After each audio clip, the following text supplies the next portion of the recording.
கர்த்தருக்குள் பிரியமானவர்களே, ஜூலை 5 இன்றைய பனித்துளிகளின் தலைப்பானது அதனால்தான் நேரமாயிற்று. வசனம் லூக்கா 3வது அதிகாரம் 3வது வசனம். அப்பொழுது கர்த்தருக்கு வழியை ஆயத்தப்படுத்துங்கள், அவருக்கு பாதைகளை சேவை பண்ணுங்கள். ராஜா ஒருவர் வாலிபர்களுக்கான ஓட்டப்பந்தயம் ஒன்றை நடத்தினார். நாட்டின் அநேக வாலிபர்கள் அதில் பங்கெடுத்தனர். ராஜாவின் அரண்மனைதான் ஓட்டத்தின் முடிவு எல்லையாக இருந்தபடியால் ராயனுடைய வீட்டார் அனைவரும் அங்கிருந்தனர். பந்தயத்தில் கலந்து கொண்ட வாலிபர்கள் பாதையில் ஆங்காங்கே கற்கள் கூட்டி வைக்கப்பட்டிருந்ததை கண்டனர். சிலர் கஷ்டப்பட்டு அதன் மேல் ஏறி ஓடினர். சிலர் குவியல்களை சுற்றி ஓடினர். முடிவாக ஒவ்வொருவராக ஓடி வந்து ஓட்டத்தை முடித்தனர். ஆனால் நீண்ட நேரமாகியும் ஒருவன் மட்டும் வரவே இல்லை.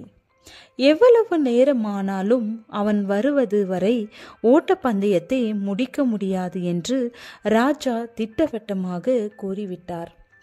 நீண்ட நெடுநேரத்துக்கு பின் அவன் அரண்மனைக்குள் ஓடி வந்து, ராஜாவே, உங்களை நீண்ட நேரம் காத்திருக்க வைத்ததற்காக மன்னிக்க வேண்டும். ஓடி வரும் பாதையில் அநேக கற்குவியல்கள் காணப்பட்டன. பாதையில் வரும் ஜனங்களுக்கு அது கஷ்டத்தை கொடுக்கும் என்பதால் அவற்றை நான் அகற்றினேன். அதனால்தான் நேரமாயிற்று என்றான். அவனது கரங்களிலிருந்து இரத்தம் வடிந்து கொண்டே இருந்தது. மேலும் தனது கையில் இருந்த ஒரு பையை ராஜாவிடம் கொடுத்து, இந்த பை நிறைய பொற்காசுகளை கற்குவியலில் அடியில் கண்டேன் என்றான். ராஜா அவனை பார்த்து, மகனே, நீதான் பந்தயத்தில் வெற்றி பெற்றாய். நீ மற்றவர்களுக்காக பாதையை சீராக்கினபடியால் பொற்காசுகளை நீயே வைத்துக்கொள் என்றார். நண்பர்களே, நமது வாழ்க்கை ஓட்டத்தில் தடைகளை காண்கிறீர்களா?